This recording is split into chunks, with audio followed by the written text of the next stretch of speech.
Pretty much every state of the 50 states of America has a lemon law. Unfortunately, sometimes automobile manufacturers don't focus on the safety of the vehicle and instead focus on the safety of their own cash pocketbooks and net profits. For that reason, if your car is a defective lemon, you should really know about your legal rights. So in the following, I am going to tell you all about what you can get or win when you win a lemon law case. Some automobile manufacturers make a lot of money and are rich, and a lot of people hate the dealerships for taking their money and giving them a hunk of junk, the runaround, and a bunch of lies. But sadly enough, the lemon law is not designed to make you rich, and it is not intended to make you wealthy.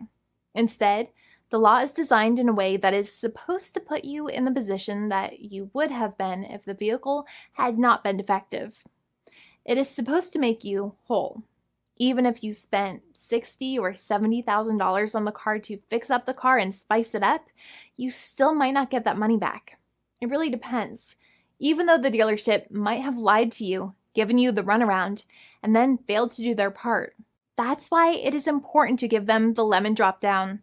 By winning lemon law cases, consumers are really making the road a safer place for all drivers and pedestrians by making automobile manufacturers care more about consumer safety. Now, what you get when you win a lemon law case usually comes down to one of three possible options or remedies. Option 1 is that they might provide you with a replacement vehicle.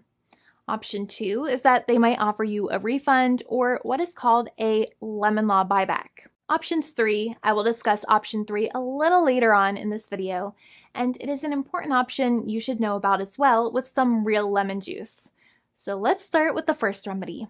Option 1 is that they can provide you with a replacement vehicle, which means you can basically trade your car in for a different vehicle, but there are some important things you should know about this option. The replacement vehicle should be a vehicle of similar value. The replacement vehicle should usually also be a vehicle from the same manufacturer with similar MSRP cost. It's crazy that many times, even though you really don't like dealing with that dealership, you might have to get a second car from the same manufacturer, even though they have lied to you and given you the runaround or given you a hard time. But there is another option with this as well, because year after year, the cost of vehicles might go up and the new vehicle might cost more. That price jump can make it difficult to get a car with the same MSRP price. Even though your car was a lemon, you might still have to pay that extra cost for the new and now more expensive vehicle. Thankfully, there is option 2, which allows you to get a refund through a lemon law buyback. But one of the problems with a buyback is that sometimes you might have to have a trade-in vehicle, and you might have still been required to pay more money on that trade-in vehicle. And when you got your new car, the dealership might have rolled over the amount you still were supposed to pay on your previous vehicle into the calculation of your new vehicle. In other words, you might have been upside down on the finances of your new vehicle.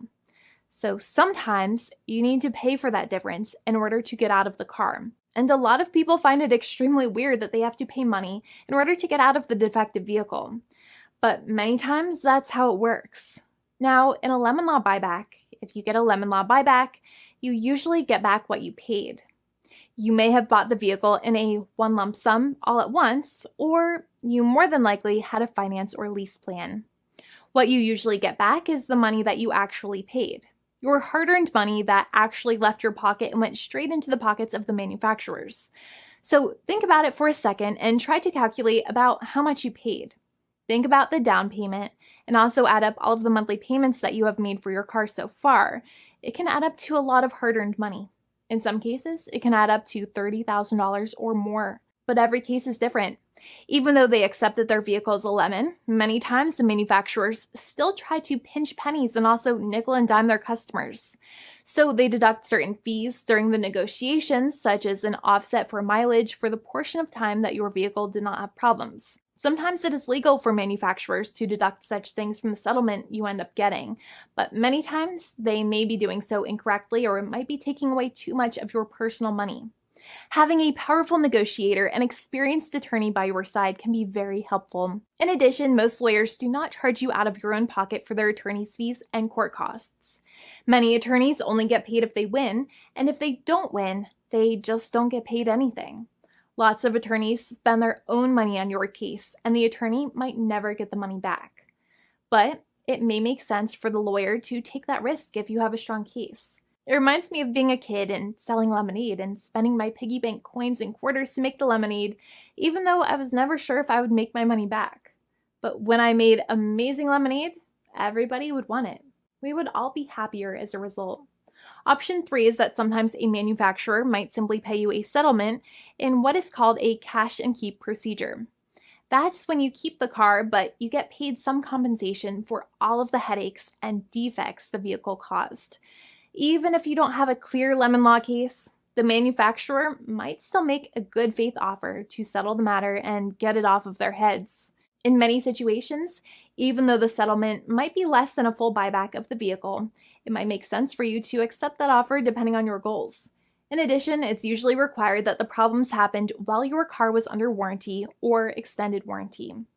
Even if you no longer have warranty, but your problems happened while your vehicle was under warranty, you might still have a case. However, without any warranty, you cannot have a lemon law case in most situations. However, you might still have some legal protections such as breach of contract, auto fraud, or something else. The founding attorney of the law firm, Jimmy and I, would love to speak to you. The consultation is completely free, and the team of lawyers can speak to you and review any documents you have for the vehicle, such as your vehicle purchase agreement and repair invoices. Call now for a completely complimentary and fully free consultation with an experienced lawyer. It's free to call 1-800-400-5050 day or night, 7 days a week, or visit us at www.californialaw.com. Lawyers are waiting to speak to you and encourage you to call. This video is not legal advice. I am not an attorney. I'm a paid spokesperson. Attorney Jimmy Hanai is a lawyer in the state of California and handles California lemon law cases. There are no guarantees. This legal advertisement is by lawyer Jimmy Hanai of CaliforniaLaw.com.